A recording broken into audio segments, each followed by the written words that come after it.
Friends, આજે હું share કરીશ તમારી સાથે લીલવાની કચોરી બનાવવાની રેસીપી. તો અહીંયા લીલવાની કચોરી બનાવવા માટે આપણે પહેલાં લોટ બાંધી લઈશું. તો અહીંયા આગળ મેં 1 કપ મેદો લીધો છે અને ઉપર 2 ચમચી જેવો. હવે થોડુંક તેલ એડ કરીશું, ચમચી જેવું અંદર. સ્વાદ પ્રમાણે મીઠું. અડધી ચમચી અજમો હાથેથી ક્રશ કરીને એડ કરી દેવાનો છે અંદર. હવે આપણે મિક્સ કરી લઈશું પહેલાં લોટને સરસ એવો. હવે થોડું પાણી એડ કરીને સરસ એવો આપણે કઠણ લોટ બાંધવાનો છે. તો બહુ ઢીલો નહીં બાંધવાનો, થોડોક કઠણ લોટ બાંધવાનો છે. તો તમે મેદાની જગ્યા પર ઘઉંનો બી લોટ લઈ શકો છો. મેદાની બી બનાવી શકો છો અને ઘઉંના લોટની પણ બનાવી શકીએ છીએ આપણે.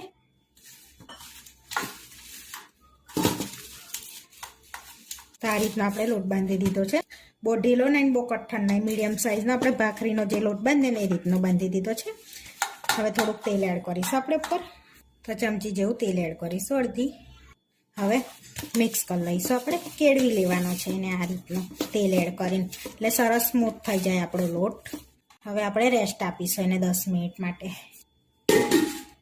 હવે આપણે અંદર ભરવાનું સ્ટફિંગ બનાવવાનું છે. તો 1 કપ આપણે લીલા તુવેરના દાણા લીધા છે. તો ફ્રેશ આપણે દાણા લીધા છે, જોઈ શકો છો. હવે આપણે એને મિક્સરમાં પીસી લેવાના છે. તો મિક્સરમાં સૌથી પહેલાં આપણે મરચાં એડ કરી દઈશું. તો અહીંયા 4 થી 5 નંગ મરચાં લીધા છે અને આદુનો ટુકડા લઈશું 2 ઇંચ. તો આદુ મરચાંની પેસ્ટ વધારે રાખવાની છે, જેથી ટેસ્ટ સારો આવશે લીલવાની કચોરીમાં. તો આપણે પહેલાં આને પીસી લઈશું. તો આપણે આ રીતની બનાવી દીધી છે. તો હવે મિક્સ કરી લઈશું અને આપણે, અને હવે તુવેરના દાણા એડ કરી દઈશું મિક્સરમાં. હવે આપણે આને અચકચરા પીસવાના છે, એટલે આપણે પલ્સ પર ચલાવીશું મિક્સરને. હવે પીસી લઈશું. તો આપણે ચેક કરી લઈશું. તો આ રીતનું અચકચરું આપણે પીસી લીધું છે. હવે મસાલો બનાવી લઈશું. તો આગળ આપણે પેનમાં તેલ લઈ લઈશું. તો 2 ટેબલ સ્પૂન આપણે તેલ લઈશું. હવે તેલને ગરમ થવા દઈશું. હવે તેલ ગરમ થઈ ગયું છે. હવે જીરું એડ કરીશું આપણે. 1 ચમચી વલિયારી એડ કરીશું. અડધી ચમચી તલ એડ કરીશું. હવે આ બધુંને ફૂટવા દઈશું આપણે સરસ એવું મિક્સ કરી. તમારે વરિયાળી ના એડ કરવી હોય તો સ્કીપ કરી લેવાની. હવે બધું ફૂટી ગયું છે. હવે જે પેસ્ટ બનાવી હતી ને આપણે એ એડ કરી દઈશું. હવે આપણે એને શેકી દેવાનું છે સરસ એવું. થોડું મીઠું એડ કરીશું આપણે સ્વાદ પ્રમાણે અને મિક્સ કરી લઈશું. થોડી હળદર એડ કરી દઈશું અંદર ચપટી જેવી, ને મિક્સ કરીને સરસ શેકી લઈશું આપણે એને. જેમ જેમ શેકાશે ને એમ છૂટો પડી જશે આપણો માવો, સરસ એવો છૂટો પડતો જશે. હિંગ નાખવાનું રહી ગયું એટલે ચપટી હિંગ એડ કરી દઈશું, એટલે માવા જોડે શેકાઈ જશે. આ રીતે ભૂલી જાઓ તો આ રીતે એડ કરી દેવાની, એટલે સરસ માવા જોડે શેકાઈ જાય આપણે. હિંગ પણ 2 થી 3 ચમચી જેવું લીલું લસણ એડ કરીશું, જેથી ટેસ્ટ સારો આવશે આપણે કચોરીમાં. હવે મિક્સ કરી લઈશું આપણે સરસ એવું એમ. થોડોક આપણે માવાને શેકાવા દઈશું. લીલું લસણ ના એડ કરવું હોય તો સ્કીપ કરી લેજો, પણ એડ કરશો ને તો ટેસ્ટ બહુ સારો લાગશે એનો. હવે 2 થી 3 મિનિટ થઈ ગઈ છે અને સરસ આપણા શેકાઈ જવાયા છે. તો હવે ગરમ મસાલો એડ કરીશું આપણે અંદર 1 ચમચી જેવો અને મિક્સ કરી લઈશું. અને થોડીક વાર શેકાવા દઈશું, જેથી આપણો માવો કાચો ના લાગે. તો આપણો માવો સરસ શેકાઈ ગયો છે. હવે એની અંદર આપણે 1 ચમચી દળેલી ખાંડ એડ કરીશું અને લીંબુનો રસ એડ કરીશું 1 ટેબલ સ્પૂન જેવો. તમે આખી બી એડ કરી શકો છો, પણ દળેલી એડ કરવાથી ટેસ્ટ બી સારો આવશે અને ફટાફટ આપણો ઓગળી પણ જશે. તો હવે આપણે દાણા એડ કરી દઈશું 3 થી 4 ચમચી જેવા, ને મિક્સ કરી લઈશું સરસ એવું. તો આપણો મસાલો રેડી થઈ ગયો છે. તમારાની અંદર લાલ મરચું પણ એડ કરી શકો, પણ લીલું અને ગરમ મસાલો એડ કર્યો છે એટલે એડ કરવાની જરૂર ના પડે આપણાને.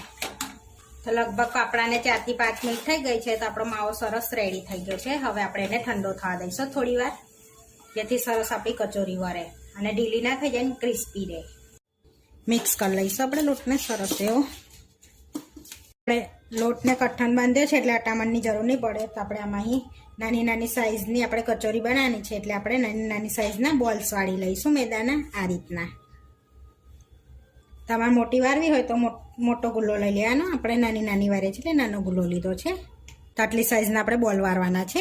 તો હવે આપણે માવો જોઈ લઈશું.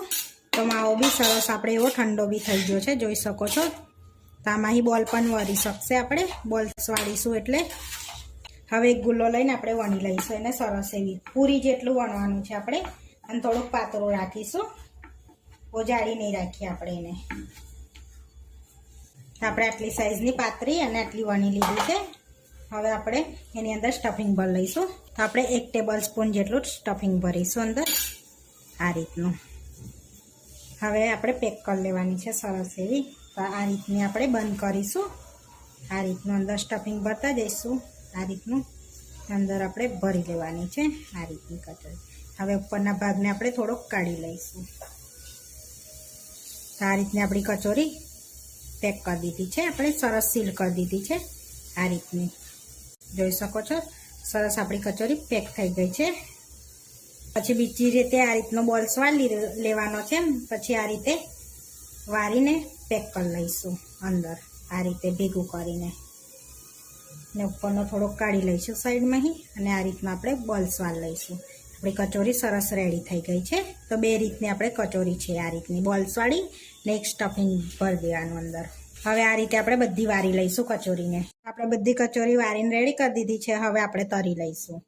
તો અહીંયા આપણે પહેલેથી તેલ ગરમ કરવા મૂક્યું છે, તો તેલ ગરમ થઈ ગયું છે. તો હવે આપણે કચોરી એડ કરી દઈશું અંદર. આ રીતે બધી કચોરી અંદર એડ કરી દેવાની છે આપણે. આ રીતે એડ કરી દીધી છે. હવે થોડી તરા દઈશું, પછી પલટાવીશું.